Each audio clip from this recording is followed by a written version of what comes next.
Na proposta do nosso calendário acadêmico, as provas aconteceriam já na semana que vem, na terça-feira. Então, nós vamos manter. De que forma, queridos? Bem tranquilo. As provas vão acontecer via AVA. Elas vão estar disponíveis no AVA. A prof vai preparar as questões baseado no nosso livro didático e nas aulas que nós tivemos, que estão gravadas e estão também lá no nosso AVA, tá? E aí eu vou disponibilizar a prova para você no AVA. Você vai ter do dia 20 ao dia 21, 20 a 28 para você realizar essa prova, no horário, no dia que você achar melhor. No dia da nossa disciplina, eu vou estar aqui, online, para tirar dúvidas com relação à interpretação da questão, né? Se houve alguma dúvida de alguma alternativa, não para dar resposta, mas para ajudá-los na interpretação de alguma questão ou alguma dúvida que possa ter surgido. É interessante frisar que as provas não serão enviadas por e-mail. Eu não vou receber provas por e-mail, eu vou receber provas devolvidas no próprio AVA. Aí eu vou corrigir, eu vou, na próxima aula, falar, né, com vocês, fazer uma vista, como que foi, quantos pontos, qual que era a resposta de cada questão e tudo mais. O que é importante? É importante que isso seja socializado com todos os colegas, porque eu estou vendo que nós estamos num pequeno grupo ainda. E não pode se deixar de fazer, né? A prova, é claro que quem não fizer vai ter depois, sei lá, a segunda chamada. Mas é interessante que não perca, porque depois nós vamos ter mais conteúdos e vai ficando mais difícil e tudo mais. Mas de forma bem tranquila. Então, o que que eu propus para hoje? Hoje eu não trouxe conteúdos novos. O conteúdo que eu trouxe hoje é uma revisão para a nossa prova oficial, tá? Para a semana que vem. Assim vocês vão saber o que que vocês devem estudar, o que que a prof frisou, o que que pode cair de conteúdo. Nós estamos trabalhando a unidade 2. Portanto, ela não vai cair nesta avaliação oficial 1. Vai ser conteúdo da avaliação oficial apenas a unidade 1, tá, pessoal? As sessões 1, 2, 3 e 4 da unidade 1, apenas. A unidade 1 é uma unidade tranquila até, de fácil compreensão, que nós fizemos exercício, que nós trabalhamos até em sala e que dá para vocês irem melhor na prova. A unidade 2, a prof vai trabalhar como parcial. Eu vou elaborar a parcial e mais para frente vou disponibilizar para vocês. Tranquilo? Oi, professora, boa noite. Consegui entrar agora na aula, viu? É Sandra? Sim. Oi, Sandra, boa noite, boa querida. Noite. Tudo bem? Tudo bem, agora eu consegui entrar na aula. Então tá, daqui a pouco eu resgato o que eu havia iniciado falando, tá bom? Ok, obrigada. Os demais que estão, tá tranquilo as informações que eu dei? Alguma dúvida? Não, professora, tranquilo. Ok. Hoje, então, nós vamos trabalhar um conteúdo de revisão. Eu fiz uma breve revisão de coisas que nós já conversamos para ficar mais fácil para vocês estudarem. Eu estou gravando a nossa aula, e assim como eu disponibilizei as outras, eu vou disponibilizar essa também. Assim, quando você for estudar para a nossa disciplina, você pode olhar a minha aula de novo e ler a apostila, porque assim você frisa melhor os conteúdos, tá? Deixa eu ver aqui para compartilhar com vocês a aulinha que eu preparei para nós revisarmos, para oficial 1.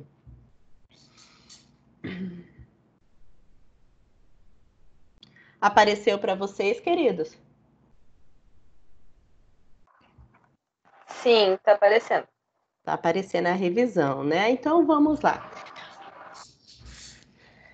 A proposta da prof é nós falarmos um pouquinho dos conteúdos que nós vimos para a nossa provinha da semana que vem.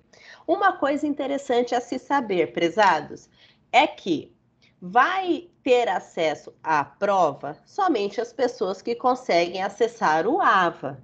Não tem como você pegar a prova e passar para uma pessoa que não está acessando o AVA. Essa pessoa que não está acessando o AVA, ele precisa verificar por que ele não está acessando. Se não confirmou o horário, se está com algum problema com senha, alguma coisa nesse sentido, tá? Então, ela vai estar disponível para você apenas quando você acessa com seu login e a senha. Vamos ver, então. Começando. Olha só. Nós não vamos trabalhar a unidade 2, nós vamos trabalhar apenas a unidade 1 completa. A unidade 1, ela trabalha 4 temas importantes para a saúde coletiva. Primeiro, ela fala de noções básicas da saúde coletiva, alguns termos que nós precisamos conhecer. Depois, ela vem falando das vigilâncias em saúde, o que a vigilância em saúde trabalha. Depois, ele trata de condições de saúde, doenças e agravos, e por fim trata de risco e vulnerabilidade. Hoje nós vamos dar uma pincelada em cada um destes termos que nós já trabalhamos em aulas anteriores, fazer um resgate e tirar possíveis dúvidas que vocês possam ter, tá? Então vamos lá. Vamos começar pela seção 1.1. que fala de noções básicas de saúde coletiva. Olha só, ele diz assim: a saúde coletiva, ela serve para quê? Para produzir conhecimento a respeito de como se dá o processo saúde e doença. A gente tem visto em outras aulas que existe muita pesquisa, muito estudo sobre saúde e doença. E isso se dá através da epidemiologia. Mas antes de chegar à epidemiologia, eu preciso entender que as pessoas elas adoecem a partir da interação que ela tem com diversos fatores. Que fatores são esses, prof? Que fatores são esses que contribuem para a pessoa ter doença ou saúde? São fatores da nossa vivência. Elas podem estar relacionadas à minha alimentação, à minha moradia, ao meu acesso a informações, à minha participação política, de decisão, de me tornar importante em algo, está relacionado à capacidade que eu tenho de entender os riscos que o meio ambiente produz e também de entender que eu devo cuidar desse meio ambiente, está relacionado também ao lazer, ao que eu trabalho e ao monte de outros fatores, como saneamento básico e outros mais, violência e outros elementos que contribuem para aquilo que eu posso adoecer ou morrer.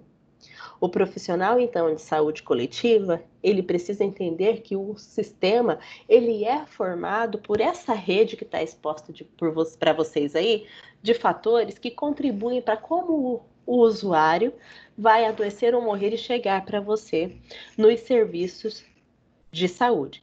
Então, se porventura a prof perguntar assim, quais são os fatores que podem levar o usuário a adoecer ou a interação dele com o processo saúde e doença, vocês sabem que são todos estes elementos que fazem com que ele escolha o estilo de vida a quem ele está suscetível, tá? A forma como ele possa viver. Se a gente for olhar, por exemplo, pegando aqui um exemplo de um dos determinantes aqui expostos. Se eu pegar um determinante como trabalho, em que pode se adoecer um sujeito? Vejam bem, um motorista de caminhão, um homem que trabalha como motorista desses bitrens, desses caminhões grandes que atravessam o Brasil levando mercadoria e tudo mais.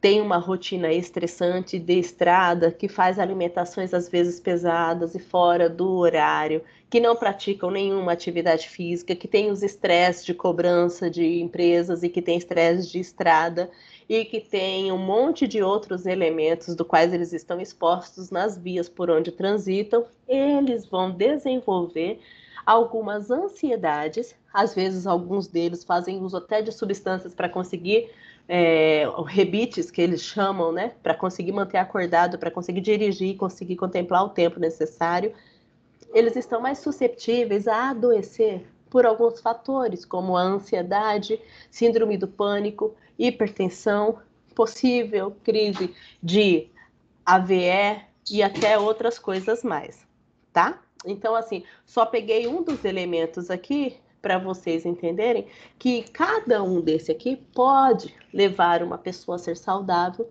ou a adoecer de uma forma muito grave. Dentro de todos esses, mais embaixo, a gente percebe que forma-se um vínculo. Que vínculo Professora, que é esse? Oi? minha internet caiu e eu entrei agora. A senhora tá passando slide?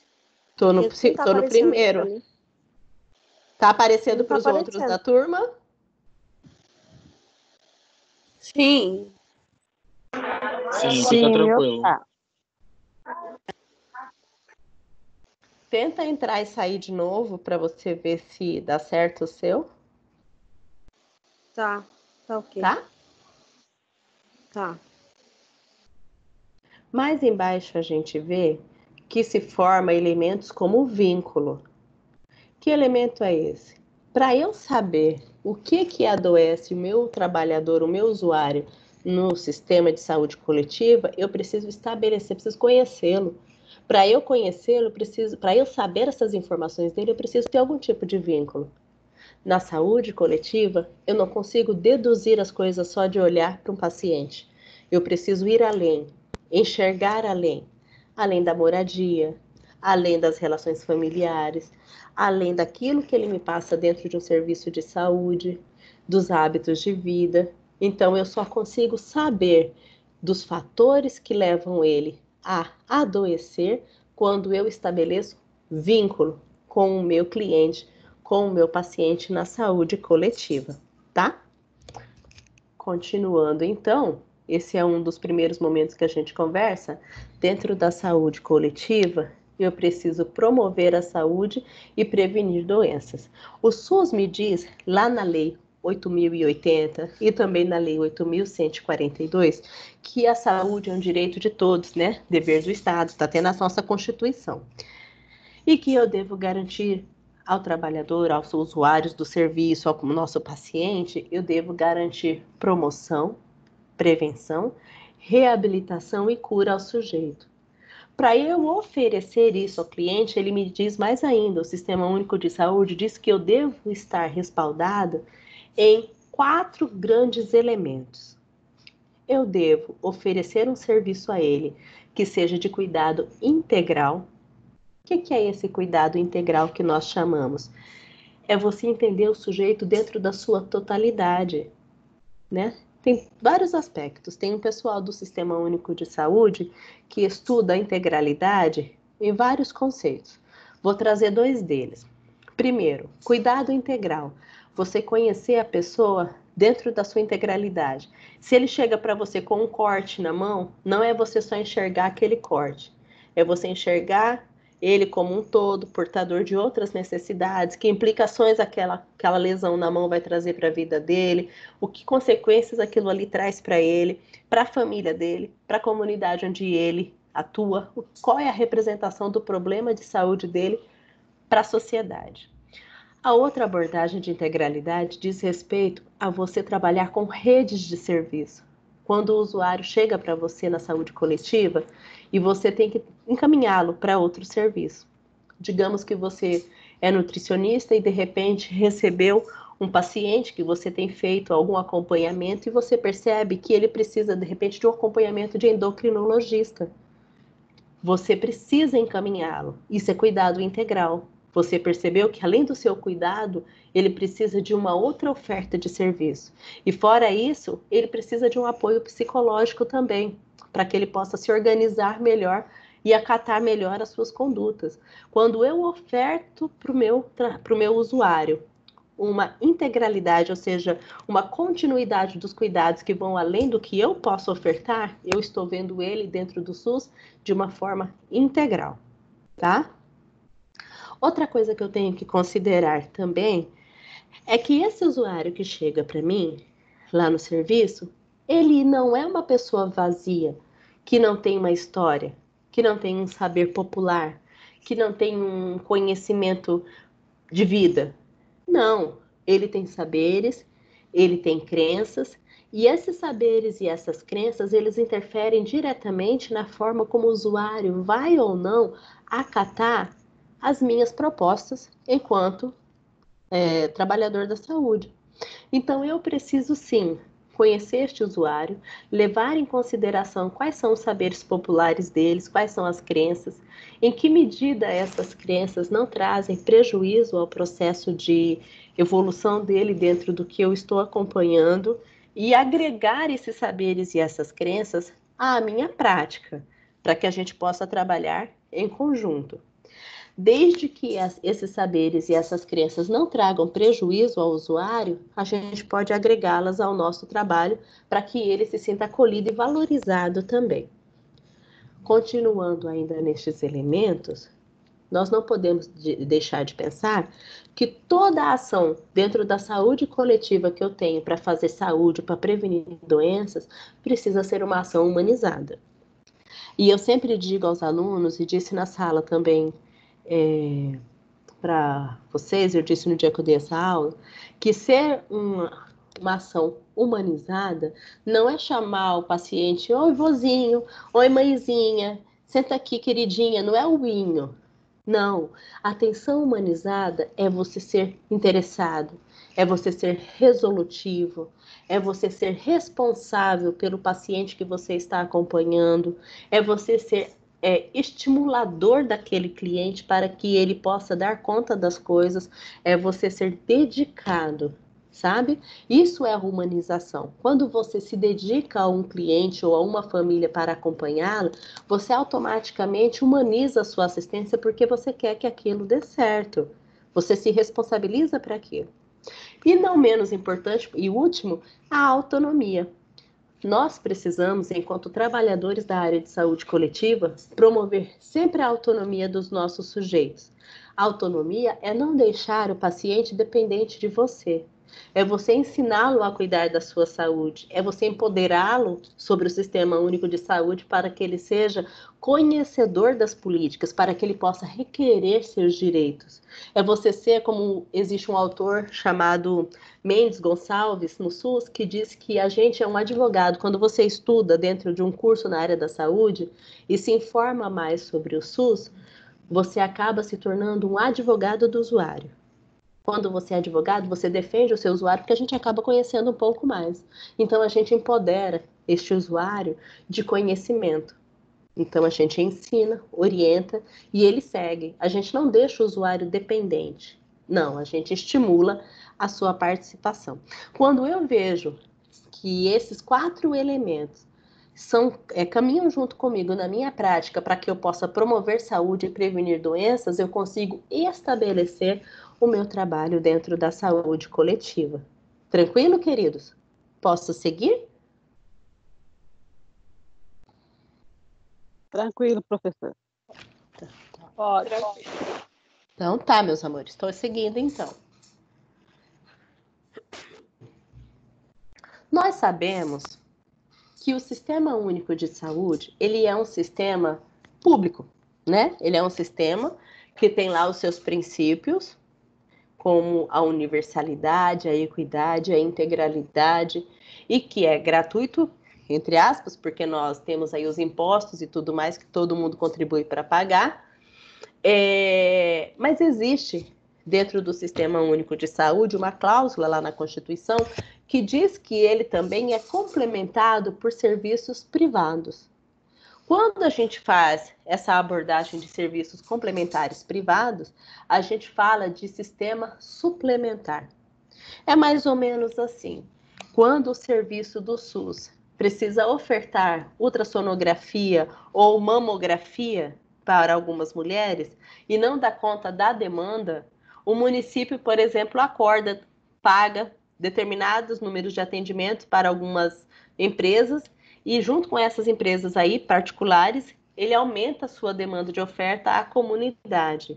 Então, o SUS, ele pode trabalhar, sim, por um sistema que a gente chama de sistema misto, onde entra o público, acordado com o privado, para ofertar melhores serviços à população e, assim, ter uma rede de saúde suplementar que dê conta de assistir toda a comunidade. Então, nós podemos dizer que dentro da saúde coletiva, nós precisamos, sim, da rede privada dentro do SUS, para que os atendimentos sejam ofertados, tá? Então, na apostila de vocês, logo ali no primeiro capítulo, vocês vão ver que ele faz um adendo sobre o que é saúde suplementar, que é esse, vamos dizer assim, combinado entre o SUS e a rede privada para aumentar as ofertas de serviço. E isso aí pode acontecer tanto nos serviços privados, quanto nas instituições filantrópicas, quanto nas organizações sociais ou nas organizações não governamentais. Por que que é interessante nós sabermos isso, prof? Porque, meus amados, é um espaço onde nós atuaremos futuramente quando vocês formarem. A gente não trabalha, quando fala que trabalha no SUS, não é só no público. Nós trabalhamos no privado também, aonde for conveniado com o sistema. E dentro da saúde coletiva, onde que o trabalhador da saúde coletiva atua? Atua no planejamento, na organização, na implementação. Lembra que a gente estudou epidemiologia? Nos cálculos, nos tipos de estudo de análise de doenças. Então, para eu atuar dentro do SUS, eu preciso atuar em toda a rede de saúde, inclusive na rede suplementar. Ok?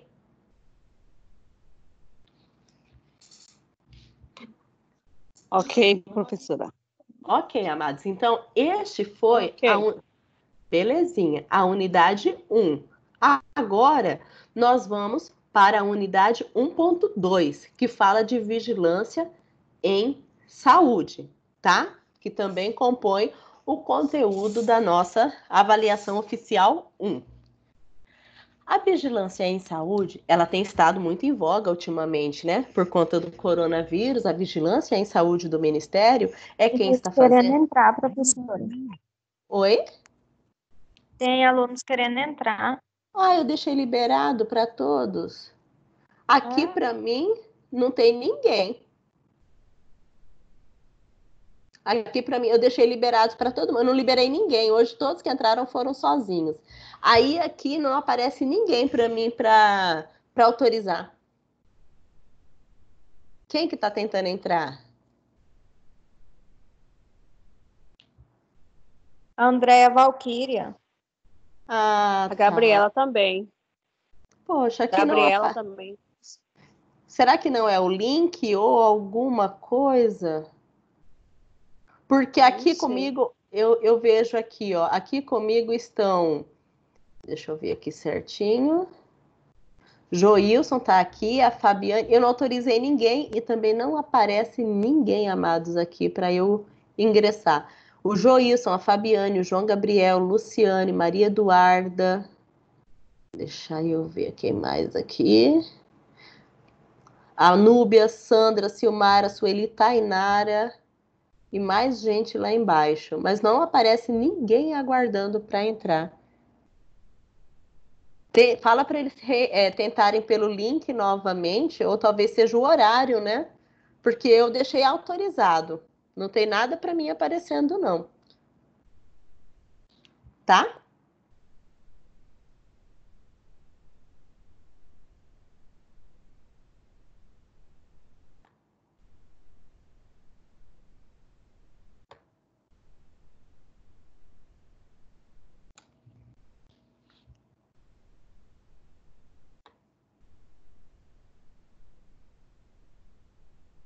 Vou continuar aqui então, pessoal, com a vigilância em saúde. Qualquer coisa, se eles não conseguirem entrar, só se eu fechar ou criar outro link. Vocês acham que eu faço isso? Crio outro link e a gente começa tudo de novo? Porque até agora estava funcionando. Aqui para mim não aparece nada.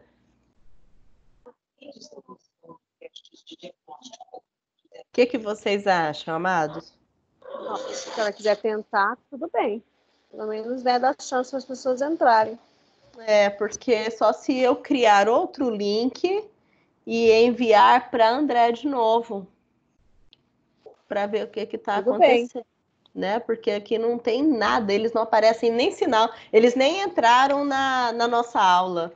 Eu acho que eles não estão conseguindo acessar o link deles. Então, vamos fazer o seguinte, dá um tempinho para mim, eu vou criar o link. Para quem que eu mando? Eu posso mandar para líder mesmo? no grupo. É que eu não tenho o grupo de vocês. Professora, manda para outra pessoa, porque eu acho que a Andrea nem tá online. Tá, para quem eu mando então?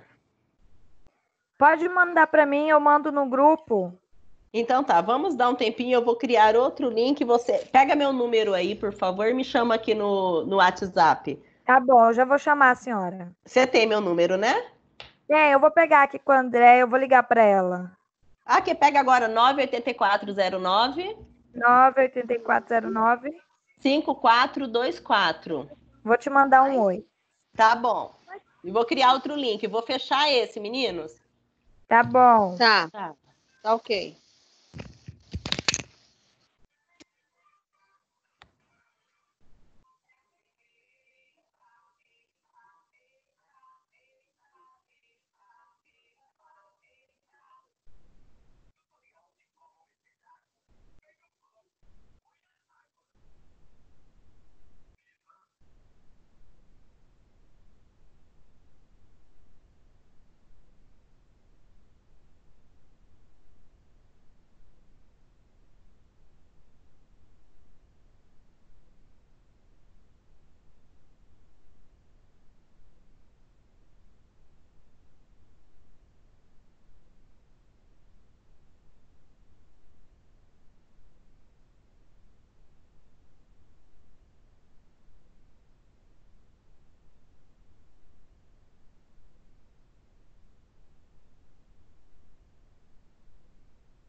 Vamos que vamos.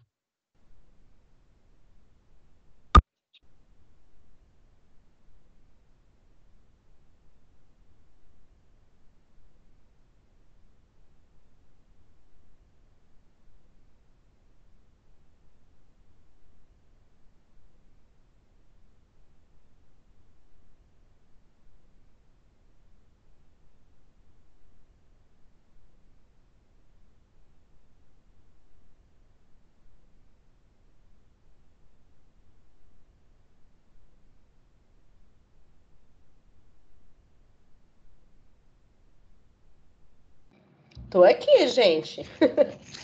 Tentei criar outro link lá, mas como a gente está dentro do horário da outra reunião ainda e da mesma disciplina, eu percebi que ele manteve o mesmo link. Tomara que dê certo para que todos possam participar, tá?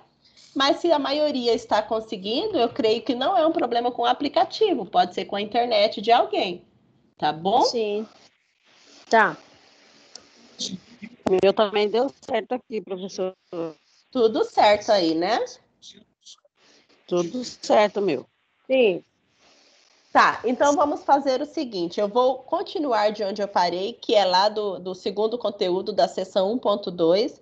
Ao final desta pequena revisão da prova, eu vou relembrar o que eu disse no comecinho da aula, quando nem todos estavam presentes, pode ser? Tá bom, professora. Beleza, queridos, então vamos lá, deixa eu abrir a aula de novo, aí a gente vai se ajeitando. Tá. Tá aparecendo para vocês? Ainda não. Pelo Tá. menos para mim, não. Agora apareceu. Ótimo. É que depende do sinal da internet. O meu também ainda não. Demora um pouquinho, vamos esperar.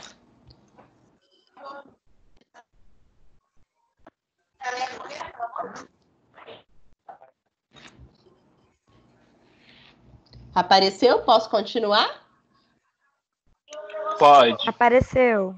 Ótimo. Puro. Agora ele O aparece. meu ainda não. Pode ser por causa do seu sinal de internet, tá?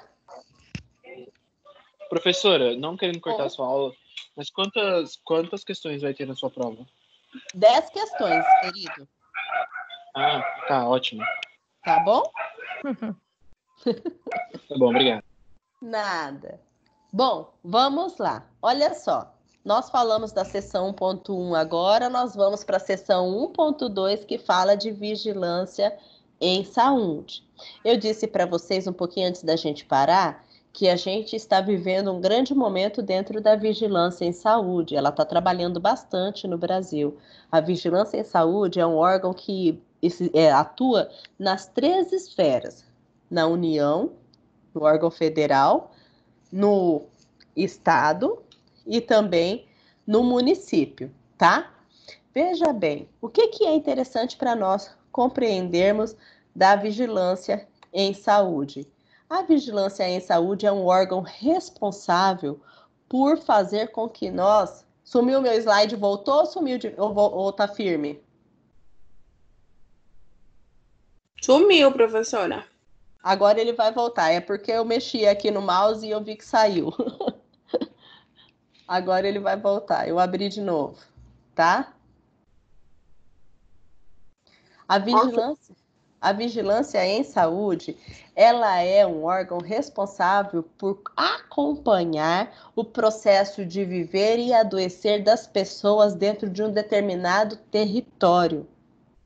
É ela quem acompanha como as pessoas adoecem ou morrem. Apareceu meu slide?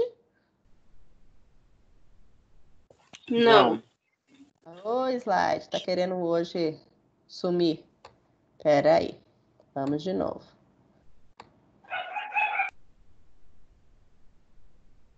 E agora? O meu apareceu. Sim, professora. Eu esbarrei no mouse aqui, gente, aí o trem saiu tudo até eu voltar ele. Pra mim não apareceu nada, professora. Tá, ele vai abrir. Se apareceu para alguns, para outros já vai abrindo. Tá. Tá? Aí, vigilância em saúde. Apareceu para alguns já meu slide? Meu já. Então tá, Ainda não. vamos ver. Minha internet caiu, caramba. Você continua no grupo, mesmo que ela tenha caído, espera que ele reconecta. Tá? Você continua me ouvindo. Vamos lá, então. A gente está falando de vigilância em saúde e ela é a responsável, então, por acompanhar como as pessoas vivem e adoecem, como eu disse para você. Nós temos vigilância em saúde dentro do estado, dentro do município e dentro dos órgãos do órgão federal. Cada qual com a obrigação de acompanhar como que acontecem doenças novas. Tem o microfone ligado.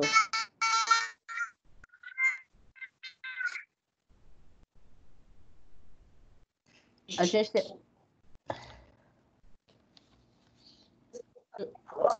Eu preciso que vocês desliguem os microfones para que a gente possa continuar. O microfone da Diana Rai está ligado. Da Sandra acabou de desligar, tá? Para que a gente não tenha dificuldade em continuar com o conteúdo.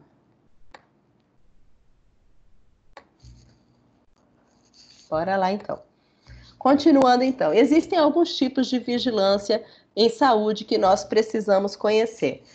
Dentro dos serviços de saúde, meus queridos, existe a vigilância epidemiológica, a vigilância sanitária, a vigilância à saúde do trabalhador, a vigilância à saúde materno-infantil, vigilância à saúde da criança.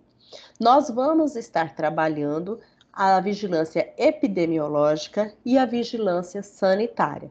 Vamos conhecer um pouquinho de cada uma delas, ok? Olha só, a vigilância epidemiológica, ela foi definida pela nossa Lei 8.080. Lá, ela traz o conceito principal que diz assim, que vigilância epidemiológica, ela é um conjunto de ações que vai possibilitar conhecimentos necessários para que a gente possa detectar, ou seja, identificar e prevenir qualquer mudança ou fator que determina ou condiciona a saúde dos indivíduos e da coletividade.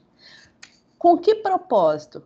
A fim de recomendar ou adotar medidas de prevenção e controle de doenças e agravos.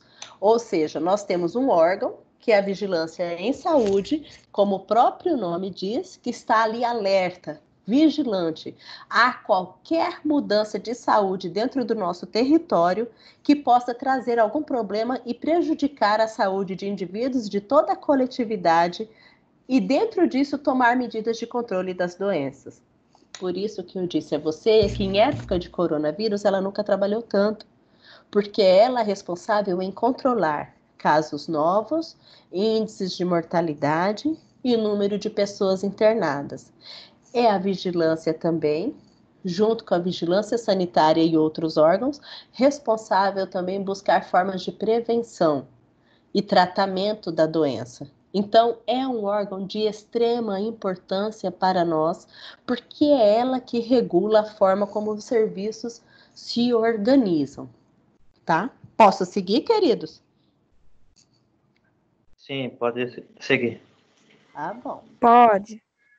Olha só, a vigilância epidemiológica, ela tem algumas funções. Que funções são essas? Como que ela trabalha, prof? Como que ela fica sabendo, como que chega lá para a Rede Globo, para o CNN, para os jornais, para mim na internet, as informações? Bom, a primeira coisa que ela faz é estar alinhada com todos os serviços de saúde que tem um sistema informatizado, onde os dados são processados ali e alimentados dentro de um sistema. Então, o serviço de saúde recebe um paciente com determinado problema de saúde, o serviço registra, envia para a vigilância sanitária, que vai processar a informação, vai atrás para ver se procede, colhe-se exames, aguarda resultado, avalia-se o paciente, checa-se a informação, vê se é verídica e daí ela propõe medidas que são adotadas para prevenir as doenças. Então, na nossa literatura, queridos, disse o seguinte, que a vigilância epidemiológica ela tem como função coletar, processar dados sobre a ocorrência de doenças, oferecer recomendações sobre medidas de controle, promover ações de controles apontadas, avaliar o impacto das medidas adotadas e divulgar informações pertinentes. Portanto, se a prof perguntar para você na prova qual é a função da vigilância epidemiológica, tá de graça, espia aí, filé. Vou até anotar essa daqui para mim. Tá mesmo, professora, coloca essa daí. Tá? Dúvidas, queridos, sobre a função da vigilância epidemiológica? Eu não. Então, Professor, eu não estava Pois não. conseguindo entrar. Sobre Eu o não, quê? eu não consegui ler, acompanhar o que a senhora estava falando sobre a vigilância epidemiológica. Da função?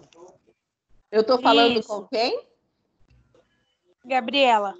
A Gabriela. Então, Gabriela, eu disse que a vigilância epidemiológica, ela surgiu com o intuito... Você está conseguindo ver meu slide, Gabriela? Estou conseguindo. A vigilância epidemiológica, ela surgiu com a Lei 8.080, com a função de vigiar, como o próprio nome diz da vigilância, a saúde dos indivíduos e da coletividade dentro do território nacional, para ver possíveis doenças e como que a gente pode controlar essas doenças. Nessa lei foi dito qual é a função da vigilância epidemiológica. A função dela, então, é, a partir de um momento que aparece um agravo, uma doença, a gente tem que coletar os dados, processar os dados para ver se eles são verídicos, se tem alguma procedência, se é verdade. Uma vez confirmada aquela doença, tem que ver medidas de ações e controle para aquela doença, e daí sim avaliar o impacto das ações na doença para que elas sejam controladas, semelhante às ações que a gente está tendo hoje em dia para o coronavírus, como uma das doenças que a vigilância está trabalhando. Tá bom? Tá bom. Seguindo então, pessoal, a vigilância epidemiológica, ela atua em grupos populacionais muito expostos a riscos. Vamos colocar o microfone no silencioso.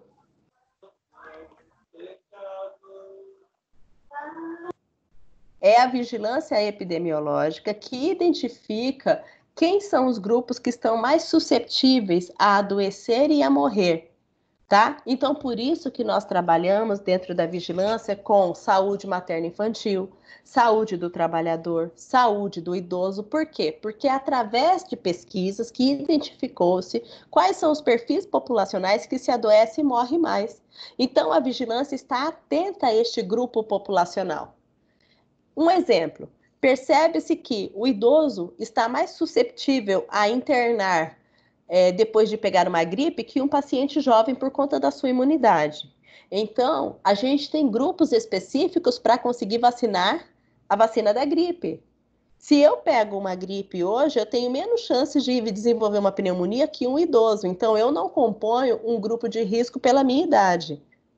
Tá? Eu componho um grupo de risco porque sou trabalhador da saúde de frente, mas não componho por ser pela minha idade.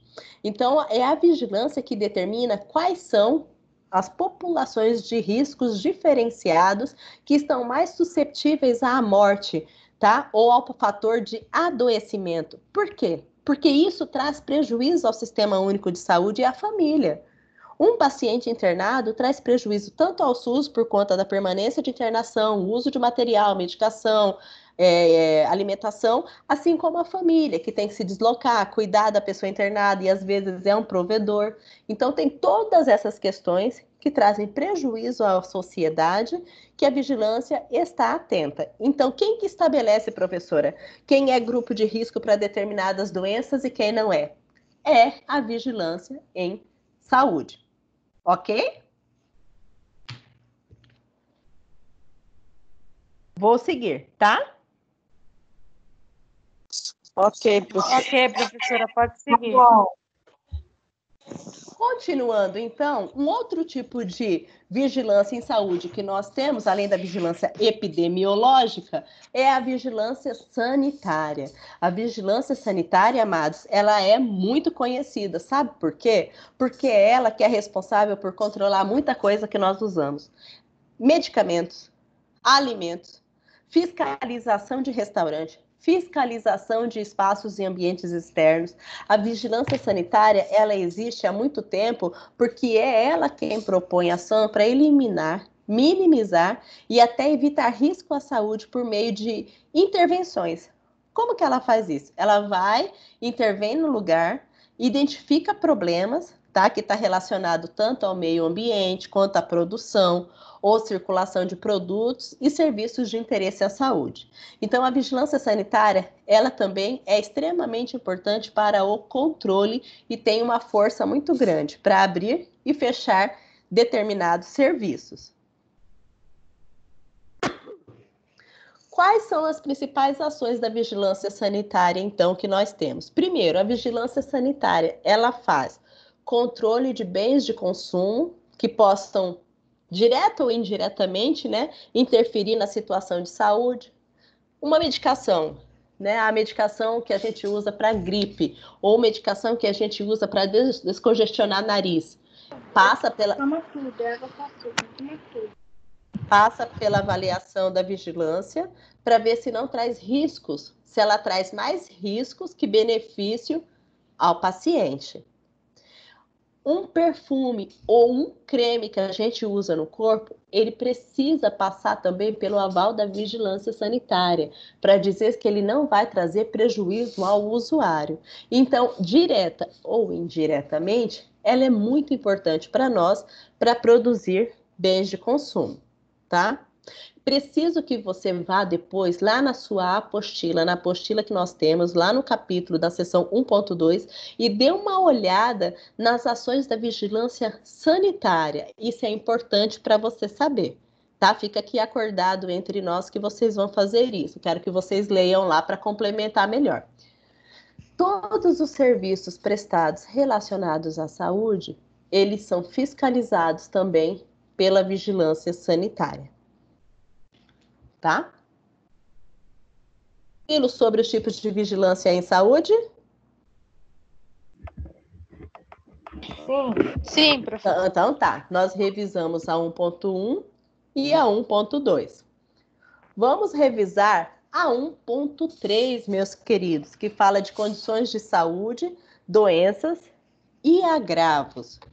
Olha só, desde muito tempo atrás, as doenças têm sido estudadas e elas foram classificadas. Uma pessoa que estudou as doenças entendeu que elas precisam ser classificadas em 2 grandes grupos, meus amores. Quais são estes grupos? Primeiro, a pessoa que estudou identificou que as doenças podem ser transmissíveis ou não transmissíveis. Para essas doenças transmissíveis, ele também determinou que ela pode se chamar infecciosa. E para aquelas doenças que não são transmissíveis, ele usou a sigla chamada DANT, D-A-N-T. Então, na literatura, quando você for estudar ou ler um artigo ou pesquisar, você vai entender que as doenças elas podem ser classificadas em infecciosas ou transmissíveis ou em DANT, doenças de agravos não transmissíveis. Vamos entender um pouquinho cada uma delas. Olha só. Não vamos entender nada, porque ele não quer entender comigo. Aí. O que é uma doença infecciosa ou transmissível? Toda doença que tem um agente infeccioso que passa para um outro, a gente fala que é uma doença infecciosa. Então, quando eu tenho uma pessoa que tem um agente infeccioso específico dentro do corpo dela e ela tem contato com um organismo, uma pessoa sadia, e essa pessoa sadia pega esse agente infeccioso que veio de mim, através de um contato do ambiente ou de contato pegou em mim e tudo mais, eu digo que houve um contato por doença infecciosa. Então, na literatura, eu digo que doenças infecciosas são aquelas que são desencadeadas por agente infeccioso específico, que pode migrar de um organismo parasitado, ou seja, de um organismo que tem o bichinho que causa a doença, para o organismo sadio, havendo ou não uma fase intermediária no ambiente, havendo ou não um problema no ambiente, tá? Isso é uma doença infecciosa. Quem que está com o microfone aberto? O que a gente tem de doenças infecciosas? Olha só, a dengue é uma doença que a gente pode dizer que é infecciosa, né? Nós sabemos que a dengue ela é causada por um mosquitinho. O mosquitinho fêmea do Aedes aegypti, um pernilongo, né? Uma espécie específica que ao picar a pessoa que tem o vírus da dengue, o mosquito suga o sangue, leva dentro dele o sangue contaminado com o vírus e pica você que está saudável. Quando ele insere o sangue contaminado dentro de você, você pode desenvolver a dengue. Então, saiu de um organismo contaminado para um organismo não contaminado. É um tipo de doença infecciosa. Professora, todo mundo vai desenvolver? Não, nós sabemos que tem um monte de fatores que interferem. Existe a questão da imunidade, existe a questão da pessoa já ter desenvolvido dengue ou não, existem várias situações. Mas quando a gente tem uma doença que passa de um ser para o outro, é uma doença infecciosa. A dengue tem algumas características, né? É uma doença que pode apresentar náusea, vômito, tontura, a pessoa sente um cansaço, uma moleza, a dor no corpo, que o termo técnico é mialgia, aquela dor forte atrás do olho, que a gente chama de dor retroorbitária, é o nome que a gente dá para a pessoa que sente isso, e pode durar de 5 a 7 dias. O problema da dengue é que ela pode evoluir para formas graves, como a dengue hemorrágica, né? Que daí acaba rompendo vasos, trazendo complicações para órgãos internos, dando encefalite e outras complicações a nível cerebral. Só estou dando um exemplo aqui de uma doença infecciosa, que é aquela que passa de um corpo com um hospedeiro doente para um corpo sadio.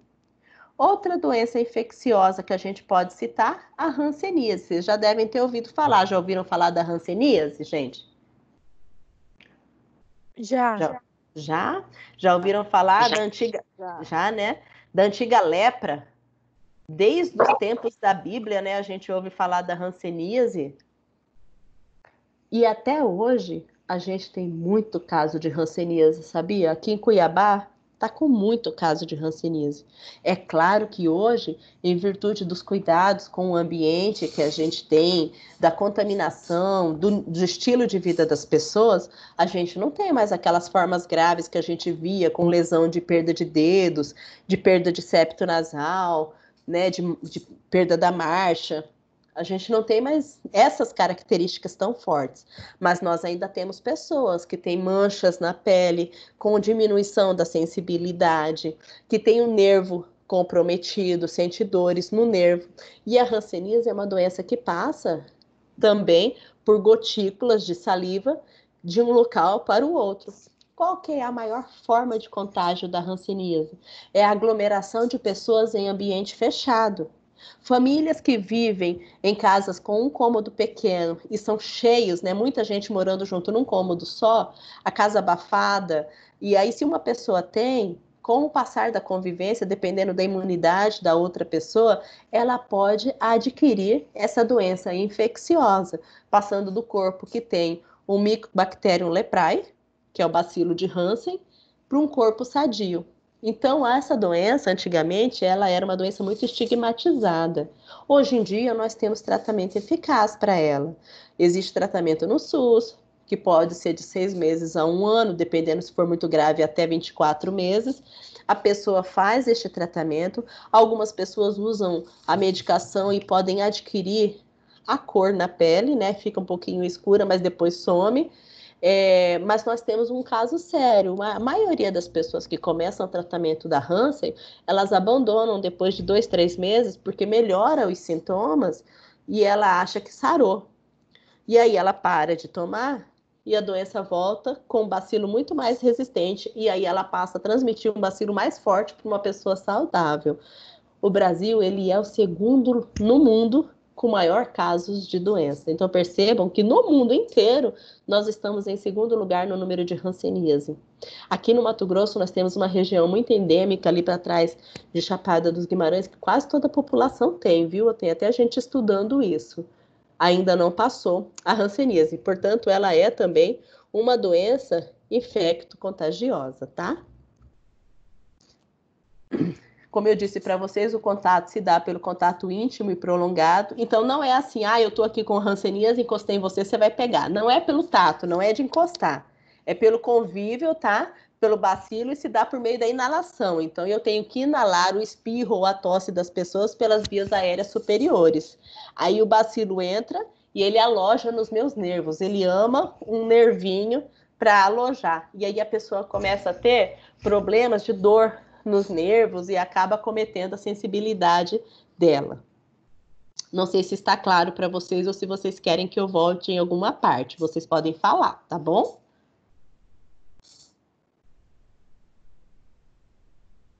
Aqui eu trouxe para vocês que dentre as manifestações clínicas que a gente tem, mais importante é a falta da sensibilidade e a dor nos nervos, né? A pessoa perde a força. Muitas vezes, quem tem a hanseníase já na sua forma mais severa, ela não consegue segurar o celular, ela perde essa força da mão aqui, ó.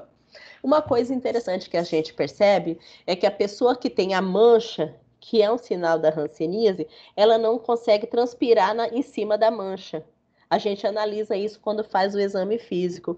Ela sua no corpo todo, mas aonde ela tem a mancha fica seco. Por quê? Porque a gente tem comprometimento do nervo da região, por conta dos bacilos que não deixam ela trabalhar, a pele trabalhar normalmente. Inclusive, nessa região, a queda de todo o pelo. Aí a gente vê que toda a região da pessoa tem pelo, mas no lugar da mancha, pela hanseníase, tem o que nós chamamos de alopécia, que é a queda de pelos. Inclusive, tem pacientes que caem até, se tiver mancha aqui na face, as sobrancelhas também. Tá bom? Professora? Pois não? Uma dúvida. É possível ter hanseníase sem ter mancha? Sim. O bacilo, uma das características que a gente tem hoje, uma pergunta bem pertinente a sua, porque quando o profissional médico não é bem capacitado, uma das características que a gente vê é que eles tratam um monte de outras doenças neurológicas até resolver pedir um exame da hanseníase. Mas eu tenho casos que eu já acompanhei de pacientes que tinham uma manchinha pequenininha nas costas, o outro não tinha nenhuma, e ele tinha dor nos nervos do braço e aqui do joelho. E aí tratou como uma neurite, tratou depois como um outro problema de nervo, até que o profissional resolveu pedir o bacilo de Hansen e veio positivo. Então pode acontecer sim da pessoa não desenvolver, porque é a forma leve da doença, ela não tem manchas, é a forma que a gente chama de paucibacilar. A hanseníase tem a forma paucibacilar e multibacilar. Como o nome diz, multi é muito, tem muita mancha. Pauci é pouco, tem pouquinha mancha, ou nenhuma. Então, às vezes, você tem paciente que não tem nenhuma mancha e ele tem só comprometimento nervoso, de nervos, espessamento, o nervo fica grosso, você passa o dedo, faz troque, troque. Então, isso pode acontecer. Aí eles acabam desenvolvendo, fazendo o exame e aí tratando por 6 meses e logo resolve.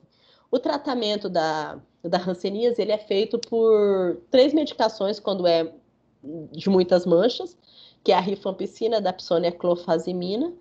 E quando é pouca mancha ou nenhuma, o tratamento é menor de 6 meses, são só 2 medicamentos, tá? Não sei se eu respondi a sua pergunta, você entendeu? Sim, entendi. Obrigado. Nada. Seguindo, então, outra doença infecciosa que nós temos. Professora, Pois não? mas essas manchas, elas somem ou elas ficam durante um bom tempo? Dependendo do paciente, tem manchas que ficam por um bom tempo quando ele tem a forma multibacilar, que é a forma de muitos bacilos.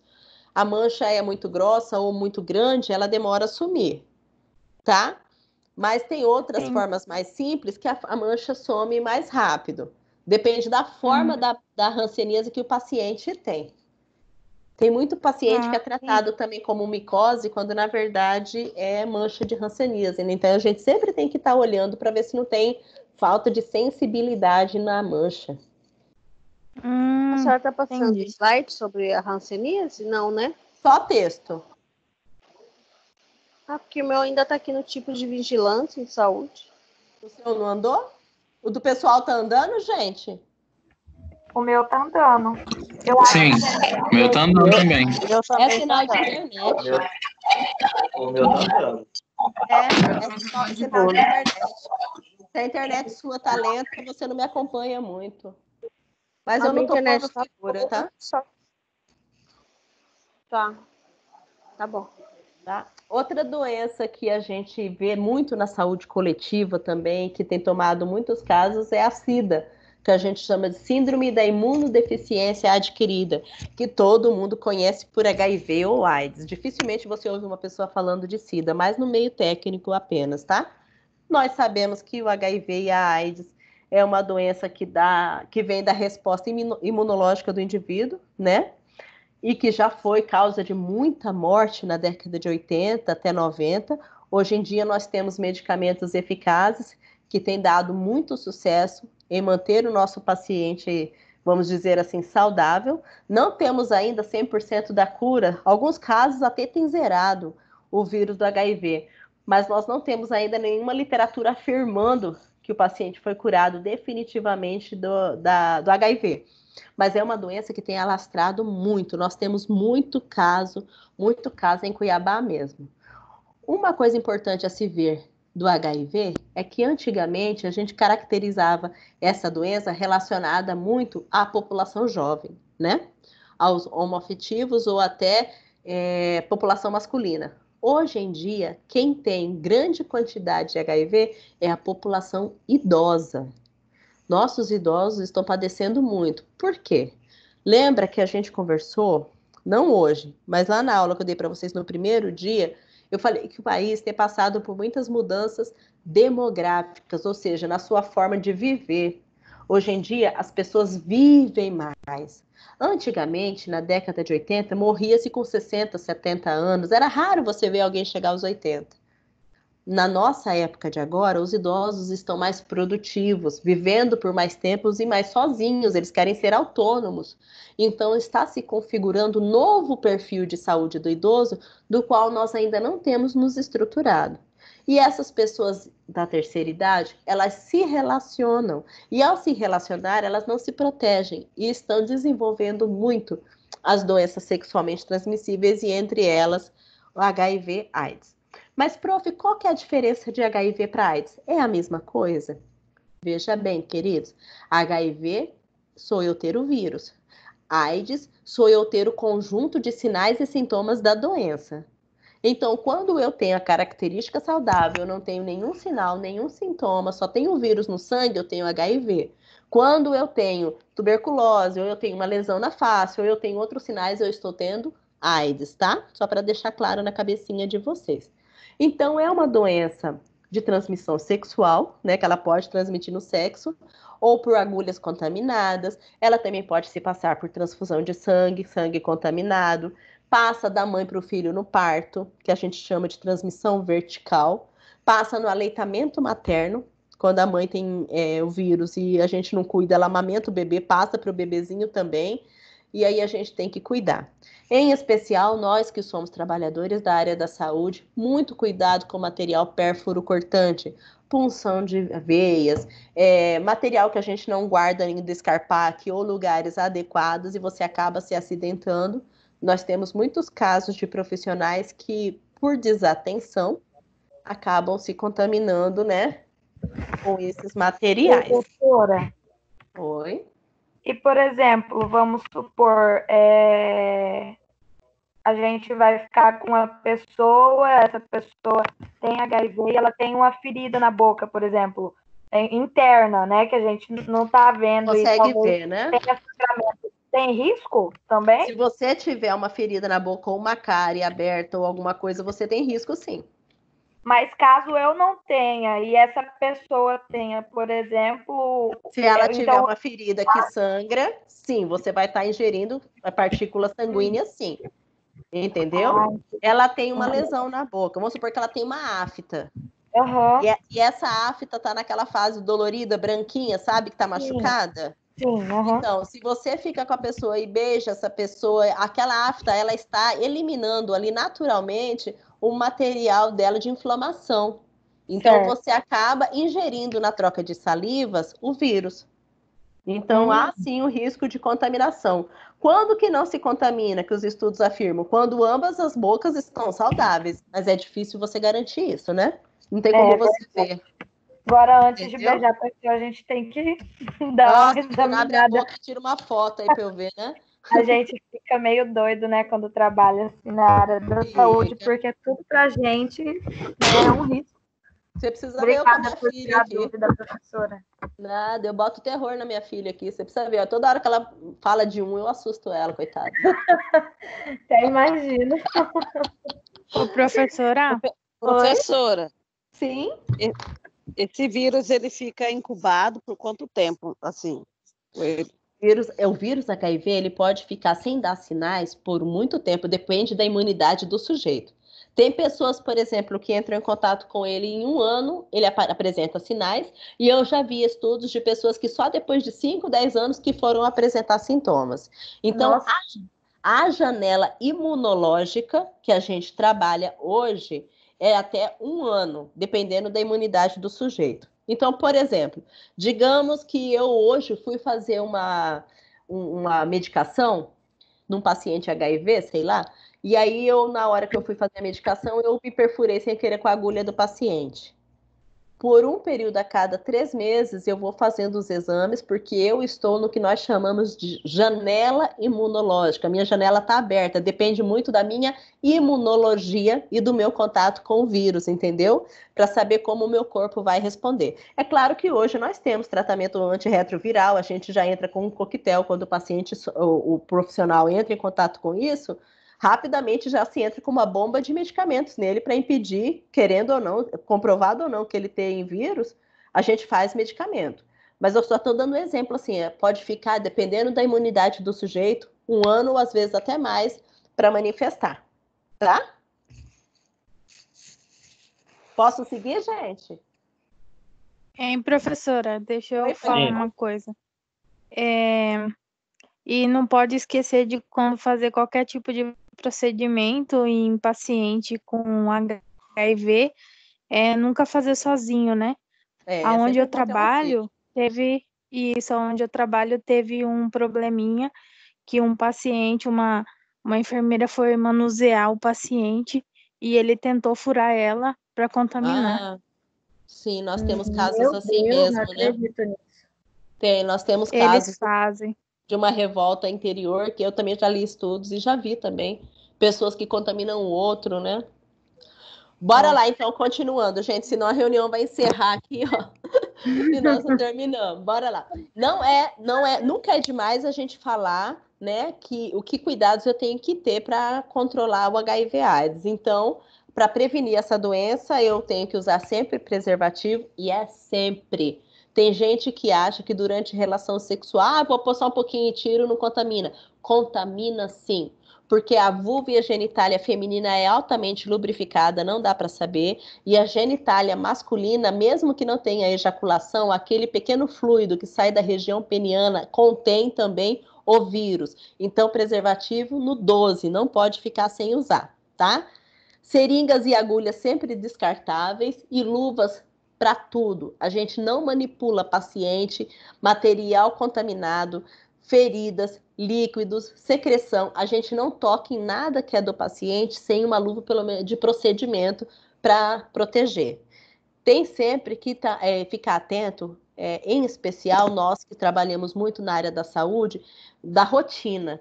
Eu sempre vejo que a rotina, como diz o outro, o costume do cachimbo é quem torta a boca, né? A gente com a rotina, muitas vezes, facilita. Eu tô acostumada a fazer isso, eu sempre faço assim, eu sempre fiz assim, sabe, Gabriela? Eu nasci assim, você sempre assim. Não, nós não temos o segundo. Na saúde, nós não temos 2 segundos. Eu sempre digo para os alunos que vão comigo para a prática hospitalar, nós não temos o 3º segundo depois que a gente fez a besteira. É questão assim, para a gente se contaminar. Então, estarmos atentos sempre, porque pode ser um HIV, mas também pode ser outras coisas piores. Digo também sempre, quando você for para um estágio, não vai de sapatilha, não vai daquele peptui, sabe? Aquele que fica seus dedos de fora, assim que você quer mostrar que fez francesinha nos dedos do pé, sabe? Você não vai com esse também, não. Você vai com tênis. Sabe por quê? Porque eu já tive aluno que ficou tão nervoso quando foi fazer a primeira vez medicação comigo, ele tremeu tanto que ele derrubou a seringa e a seringa quicou no chão e bateu no pé dele e ficou em pé na sapatilha da menina, bem no dorso do pé. Não vai fazer isso. Você vai de tênis, bonitinho, bem protegido, tá? Calça jeans, Ou de tênis e Crocs, chalé. né, professora? O Crocs também ajuda, desde que ele não tenha os furinhos grandes, né? Tem que ser aquele Crocs original sem furinho, aquele bonitinho, porque o furinho também não protege muito. Se o paciente vomitar ou alguma coisa, né? Tem que ser o Crocs sem furinho, tá? Tá. Outra doença que a gente sabe que também infecciona muito, que não trouxe aqui para vocês, mas porque a apostila não traz, mas a gente tem muito em Cuiabá também, é a TB, a tuberculose, viu? Tuberculose também, nossos presídios estão cheios, muito cheios de tuberculose. Uma doença milenar que a gente vê cada vez mais presente e que pode trazer grandes complicações para o sujeito. Interna-se muito em Cuiabá, ainda por tuberculose. É uma doença que pode ser pulmonar, mas também tem a tuberculose visceral, que se dá nas partes internas do corpo. Tem tratamento pelo SUS, tá? Tem remédio, mas às vezes o paciente também abandona o tratamento e quando ele abandona, esse bacilo fica forte, aí vem 2 vezes mais forte e ele contamina o outro com bacilos resistentes. Então a TB também é uma doença infecto-contagiosa da saúde coletiva que a gente precisa estar muito atento. Tranquilo com relação às doenças infecto-contagiosas? Tranquilo. Vamos seguir então com as DANTES. Doenças e agravos não transmissíveis. O próprio nome já diz, meus amados. São aquelas doenças que não se transmitem. São doenças que surgem no nosso organismo e que eu tocando, respirando, espirrando em cima do sujeito não vai passar para ele. Não é decorrente, por exemplo, de uma infecção que vai ter um agente patógeno, que vai ter um agente causador. Veja bem, o que eu posso considerar como doenças do Dante? Doenças do aparelho circulatório, como as doenças da hipertensão ou as doenças cardíacas, neoplasias, que são os cânceres, são doenças não transmissíveis, o diabetes e outras, tá? Até as doenças causadas por fatores externos, aquilo que não vem de dentro de mim, mas que vem de fora, como os acidentes e a violência.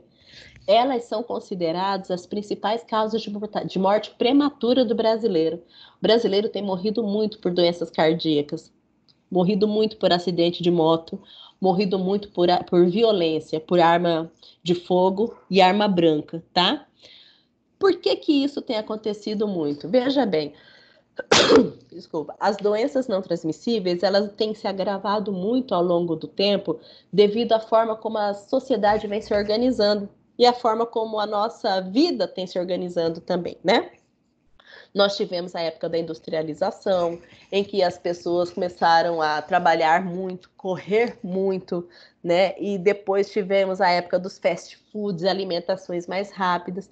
Se eu perguntar a sua rotina quando você está comigo em sala de aula, você vai dizer: olha, prof, eu saio cedo de casa, trabalho o dia inteiro, chego aqui na faculdade 7 horas, estou aqui com a senhora até agora, vou chegar em casa, vou comer, vou dormir, não fui ao banheiro. Então, a gente mesmo sacrifica o nosso corpo pela forma como eu vivo. E aí, diante disso, eu não tenho acesso a um espaço de lazer, a atividades físicas, a hábitos alimentares saudáveis. Eu posso ter hábitos de fumo, de consumir bebidas alcoólicas com frequência, e isso faz com que eu adoeça muito. Fora isso, nós vivemos dias difíceis, em que nós temos elevado índice de desemprego, elevado índice de pessoas que não têm acesso à educação, à lazer e à escola, e com isso nós vamos vendo a violência aumentar bastante, tendo grande número de mortes por conta de drogas, roubos e outras coisas mais, como os latrocínios e outras coisas. Então veja que as pessoas têm adoecido e morrido muito precocemente na nossa sociedade pela forma como nós estamos organizando a nossa vida. A essas doenças e essas formas de morrer, amados, eu chamo de DANTE, que são doenças que não são transmissíveis, ok? Uma das doenças que é muito frequente na saúde coletiva é a pressão alta, que nós chamamos de hipertensão arterial sistêmica. Hoje, nós vemos muitas pessoas com hipertensão. Antes, a gente via idoso. Você não podia ver um idoso que você associava à pressão alta. Hoje, não. Hoje, nós temos pessoas jovens, pessoas de 28, 27 anos com PA acima de 14/9 ou 140/90, que a gente fala. Por falta de atividade física, estresse recorrente, sono inadequado, obesidade, essas pessoas acabam elevando seus níveis sanguíneos, aumentando a pressão sobre o coração começa a trabalhar com força, e quando esse coração trabalha com força, ele expande muito, joga o sangue com pressa, e esse sangue sobe muito rápido, e o que acontece? Muitas vezes, ou ocasiona um infarto, ou nessa ruptura do sangue, há um arrombo da veia cerebral, que causa daí o que a gente chama de AVE, né, de acidente vascular e tudo mais encefálico. Então, é uma das principais causas que a gente sabe de morte na saúde coletiva e adoecimento. Interna-se muito por hipertensão também. Outra causa que interna-se muito de doenças não transmissíveis são as causas externas, que nós falamos agora há pouco, de acidentes por violência, né? O índice de mortalidade está muito grande. Se você der uma volta no PS de Cuiabá, não sei como que está agora, faz tempo que eu não vou, mas um tempo atrás eu ia com o pessoal do 3º semestre fazer semiológicos lá, exame físico. A ala do pessoal da ortopedia, por acidentes de moto, lotada.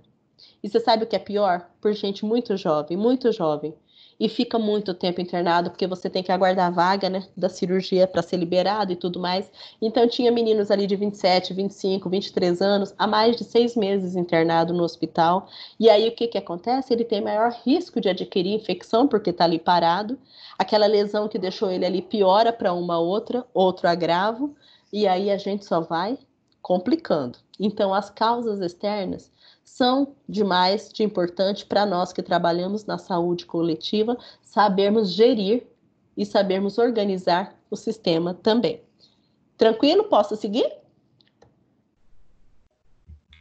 Pode. Ok. No Brasil, os homicídios, acidentes de trânsito e suicídios são a segunda causa de mortalidade de jovens entre 15 e 24 anos, o que representa cerca de 70% dos óbitos. Olha o número de óbitos. De 100% das mortes que nós temos hoje, nessa faixa etária, 70% são ou por suicídio, ou por acidente de trânsito, ou por homicídios. Sendo que os acidentes de trânsito são responsáveis por mais de 60% desses óbitos, né? 60%.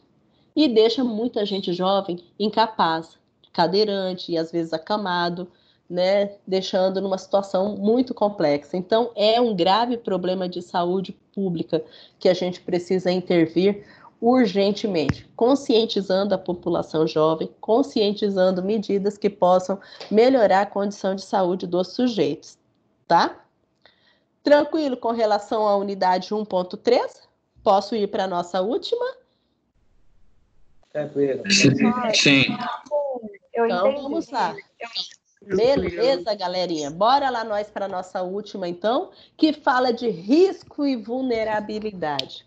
Risco e vulnerabilidade na saúde coletiva sempre foi uma questão que leva os profissionais a discutir. Porque quando eu digo assim, fulano é mais vulnerável a tal doença, logo me leva a entender que ele tem mais risco a tal doença. Parece que são sinônimos.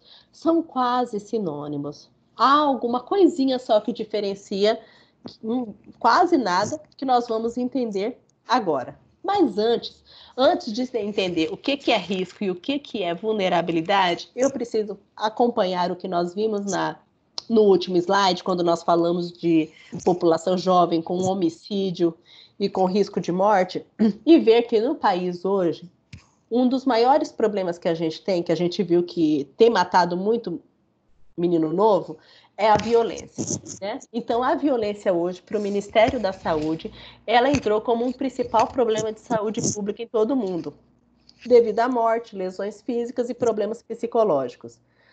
A gente tem também muitos problemas sociais relacionados a indivíduos, famílias e comunidades nos países, tá? Então, nós temos, se você for puxar hoje, grande discussão sobre a questão da violência no país. Grande. Se for ver o risco social, hoje nós temos tanta discussão social da violência que quase não se vê mais falar de outras terminologias, tá? O que a gente precisa saber? Que existem algumas violências que elas são mais comuns da gente verificar. Qual é o microfone que está aberto? A violência por uso de drogas, né, pelo consumo de drogas, a violência contra a mulher, são os feminicídios que a gente vê. Você quer ver morte de mulher, você liga lá naquele Cidade Alerta, não tem? Toda vez que você liga naquele negócio lá, morreu uma mulher. Nunca se matou tanto a população feminina assim. Isso tem levado cada vez mais estudiosos a analisarem quais são os motivos que podem levar o sujeito a gerar o óbito, né, com maior frequência a morte do outro. A OMS, ela define violência como o uso da força física ou o uso de poder, então necessariamente eu não preciso agredir o outro para ser violento, eu posso usar a pressão psicológica, o grito, né, que gera pressão psicológica como uma forma de ameaça contra si mesmo ou contra outra pessoa, contra um grupo ou contra a comunidade, que tem a grande probabilidade de causar uma lesão, causar a morte ou dano psicológico ao sujeito. Então, se a prof perguntar para vocês qual é o conceito ou o tipo, né, de violência mais comum, é essa definição que você vai trazer para mim, tá? Assinale o conceito correto de violência. Aí, amados, não tem nem o que sofrer, tá claríssimo, tá? Quais são os tipos de violência que a gente vê? Os tipos de violência que a gente vê, em especial, violência contra a criança, abusos, né? Os abusos sexuais, as agressões contra a criança, contra o adolescente, que a gente vê a exposição à droga, os estupros, a violência contra a mulher, que eu disse, a violência contra o homem, o que a gente mais identifica são os homicídios, né, relacionados a briga por facções e tudo mais, e assaltos à mão armada. São os tipos de violência mais frequentes que nós temos no Brasil recentemente. Qual que é o impacto dessa violência no Brasil? Bom, hoje a violência é a principal responsável pela morte dos brasileiros. Então, população de 1 até 39 anos de idade, ela está entre a terceira causa de morte de crianças até adultos de 39 anos. É comum a gente ver, às vezes no noticiário, bebês de 1 ano, bebês de 6 meses, bebês de 2 aninhos que foram mortos até pelos próprios pais por espancamento, ou muitas vezes meninas pequenas, meninos pequenos que foram abusados sexualmente e depois mortos por alguém, até dentro da própria casa. Então é um perfil de violência muito ruim que tem que ser configurado no país, tá? Qual que é a proposta que se vê hoje para o país? Uma intervenção social. Socialmente o país está doente, muita gente parada, né? Não pelo momento agora, ao longo dos anos. Pessoas com história de agressão já em outras décadas, né? Falta de políticas públicas eficazes, programas e ações que tragam mudanças dentro da estrutura das famílias, as questões sociais, culturais, econômicas, né? A fome leva muita violência, e identificar quais são as principais causas que possam estimular a ocorrência das maiores violências. É isso que faz com que muitas vezes a gente consiga diminuir a violência dentro de um país. Um país que você consiga garantir alimentação, educação, uma estrutura familiar, você consegue reduzir alguns danos futuramente nessas crianças que estão crescendo agora, diminuindo assim possíveis agravos ao futuro de adultos rebeldes, né? Então a gente sabe que é mais fácil curar uma doença do que tratar um adulto, e é preciso identificar esses fatores de adoecimento que possam gerar adultos violentos o mais precoce possível. Portanto, nós temos alguns fatores que nós precisamos identificar enquanto trabalhadores da área da saúde coletiva, que nos favorece bastante, tá? Aqui, os grupos vulneráveis que a gente vê que mais sofre violência? Os idosos, que a gente sabe que a própria idade já nos traz as vulnerabilidades fisiológicas, né? Ou seja, o que é fisiológico? É tudo aquilo que é do meu corpo, que é natural, que acontece no meu organismo. Então, quando eu digo assim, isso aqui é fisiológico, é uma coisa natural. Então, ele já traz a vulnerabilidade das coisas que estão acontecendo dentro do corpo dele por envelhecer. Fora isso, ele tem os aspectos psicológicos. Muitas vezes, as famílias não estão preparadas para cuidar de um ente querido, um paciente, um parente que adoeceu ou que está envelhecendo. É difícil para a família se organizar para se tornar cuidadora de alguém.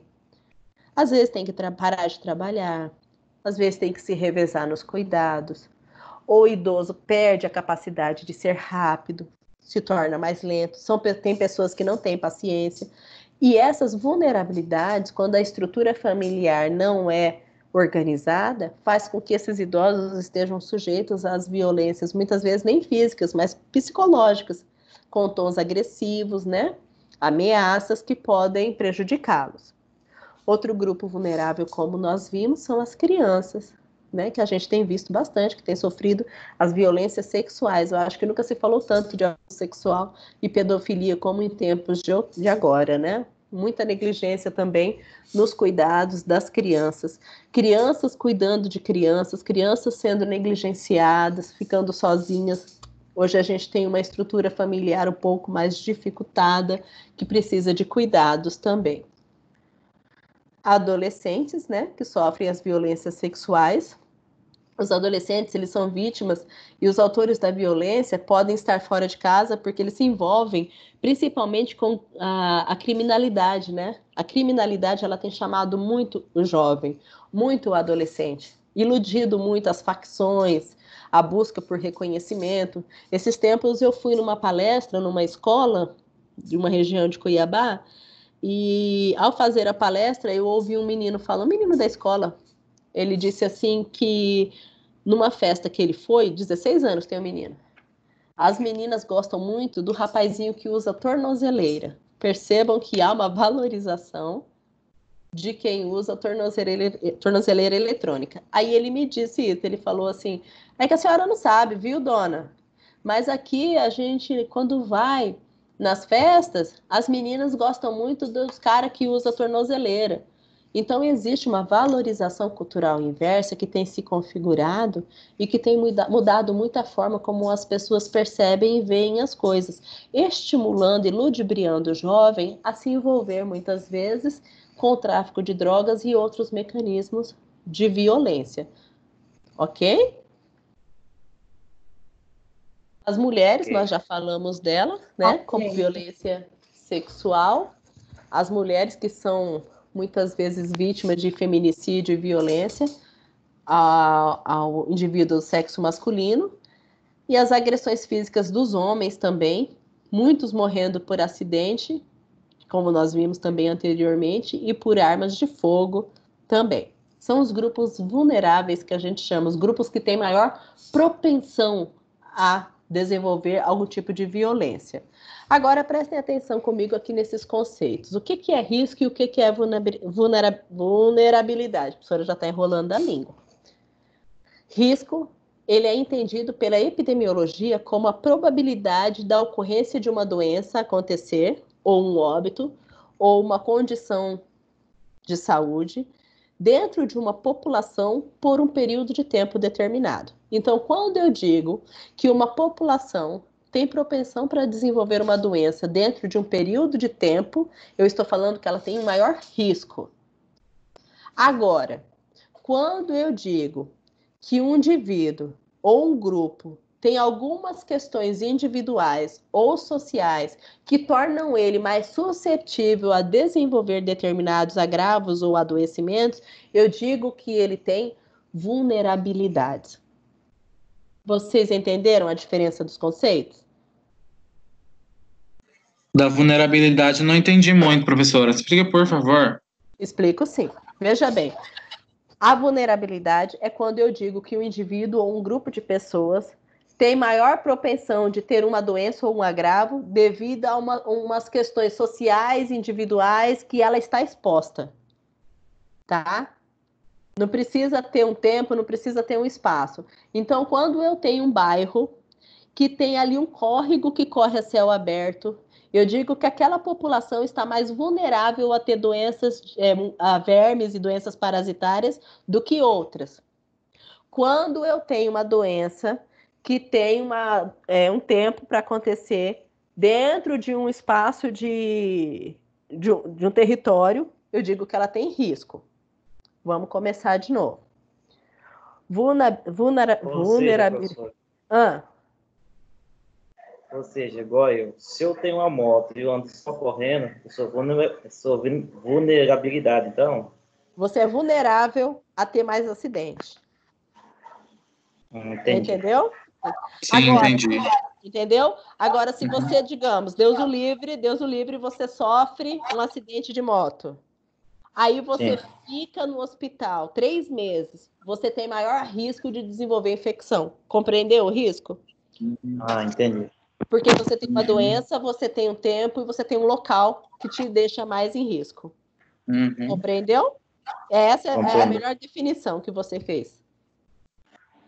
É igual a gente da saúde, né, professora? Somos vulneráveis a vários tipos de doença. Isso. Quando você fica muito tempo dentro do hospital fazendo plantão, 12 horas trancada dentro de um setor fechado, você tem maior risco de desenvolver infecção. Mas nós todos somos vulneráveis a adoecer porque nós somos da saúde. É isso mesmo. Compreendeu, pessoal? Sim. Sim, obrigada. Sim. Essa é a nossa aula de revisão para a nossa provinha. Nazaré tá ali igual vocês, pensando, meu Deus, o que ela vai fazer, né? A professora adora a sua aula. Obrigada, querida. Olha, agora vocês vão ler a apostila, porque eu sei que vocês não têm só a minha aula. Vocês têm outras aulas que terão prova. Tem professora Rosana, quinta. Tem Rosângela. Que dia que é Rosângela? Rosângela? Vocês não têm Rosângela? Não tem Rosângela, então desculpa. Mas alguém tem Rosana? Alguém tem Rosana quinta-feira? Não, né? Sim. Nós temos. Então. Aí teve ontem aula, não teve? Sim, Janete. Pois é. Então nós vamos ter semana de oficial e vocês terão provas. Este momento exige que vocês tenham mais tempo para estudar. E estar em casa, muitas vezes, não nos facilita muito para organizar o estudo, né? Vocês vão ter o dia. O que eu disse no começo da nossa aula? Eu disse o seguinte, que nós teremos as nossas provas oficiais do dia 20 ao dia 28. Então, no dia 20, a prof vai disponibilizar no AVA a prova para vocês. Vocês podem fazer no horário que vocês quiserem, do dia 20 ao dia 28. No dia 28, à noite, eu vou começar a corrigir as provas, tá? Certo. Professor, esse negócio de data varia de professor para professor ou é a mesma data para todo mundo? Nós temos um período de prova oficial, que é de 20 a 28. De 20 a 24 é a semana que nós temos semana que vem, né? Semana que vem é de 20 a 24. A nossa aula é terça, dia 21. Dia 21, eu estou aqui online para tirar dúvida de vocês, caso vocês queiram. Professora, eu não entendi o que a senhora quer nessa questão, eu não entendi o que a senhora quis dizer com essa palavra. Então, tá com alguma dúvida na minha prova? Dia 21 eu vou estar aqui no nosso horário de aula, das 7 às 9, para tirar dúvidas sobre as questões, tá? Mas vai ter aula de outro conteúdo ou é só para tirar dúvida? Não, é só tirar dúvida das questões, não é para dar a resposta, é para tirar a dúvida da questão. Tá bom. Tá? Aí eu vou ficar aqui. Se a senhora quiser e Deus tocar no seu coração, Senhor, já tem gente até no jejum, tô até vendo. Professora, a duração da prova vai ser quantas horas? Não, a prova é você que vai se organizar, meu amor. A prova vai ficar no seu portal. É você que vai fazer no fim de semana, vai fazer à noite, é você que vai cuidar da sua vida. Mas tem um tempo para realizar a prova? Você precisa fazê-la entre o dia 21, que é a nossa disciplina, porque eu vou colocar ela dia 20, tá? Então, eu vou colocar ela dia 20. Você tem de 20 até o dia 28 para fazer a minha prova. Eu só vou corrigir ela. A professora de genética falou que assim que a gente abrisse a prova, seria uma duração de 2 horas. Não, mas é ela lá. Eu vou colocar assim para vocês. Vocês vão fazer de 20 a 28. Tá bom? Entendi. Entendeu. Então vai ter 8 dias de prazo, então. Se você quiser fazer 22, beleza. Se quiser fazer 23, beleza. Se quiser fazer dia 28 de manhã, beleza. No dia 28 à noite eu vou começar a corrigir ela. Aí eu já não recebo mais, até porque o portal também vai fechar nesse dia. A prova vai ser assim, a gente vai abrir o link que a senhora vai enviar, a gente vai fazer a prova e ela vai estar disponível no AVA, você vai receber ela no AVA. Lá no portal. Então, uma orientação às pessoas que não têm acesso ao AVA, eu não sei se a turma de vocês tem que correr atrás desse acesso, porque quem não tem acesso ao AVA não vai ter acesso à prova. Eu não envio prova por e-mail, nem as recebo por e-mail também. Então, você vai entrar e vai ter lá, prova de saúde coletiva. Você vai fazer, vai responder, eu vou fazer ela toda fechada, objetiva, tá? Para você marcar só a questão correta. Aí você vai enviar e vai me devolver. Só depois eu vou corrigir, tá bom? É como se fosse uma atividade do AVA, né? Que a gente faz e envia para mim. Isso, só que aí eu que vou corrigir. Tá bom? Tá bom. Tá bom. Só não deixa para fazer no dia 28, que dia 28 à noite... Unidade 1, né, professor? Só a unidade 1. Só a unidade 1. Essas 4 sessões que eu reviso com vocês. Tá bom, professora. Tá bom? Tá bom. A nossa aula tá gravada e eu vou colocar ela lá no portal também. Depois, quando vocês forem estudar, vai ter aquele espaço lá que nós saímos e tudo mais, mas depois dá para vocês darem uma olhada de volta. Sim. Tá? Tá bom. Tá. Beijo, gente. Boa noite para vocês, viu? Boa noite. Avisa a turma, galerinha. Avisa a turma das nossas orientações, tá? Tá bom. Obrigado. Um beijo, gente. Fiquem em paz. Tchau. Tchau. Boa noite, querido.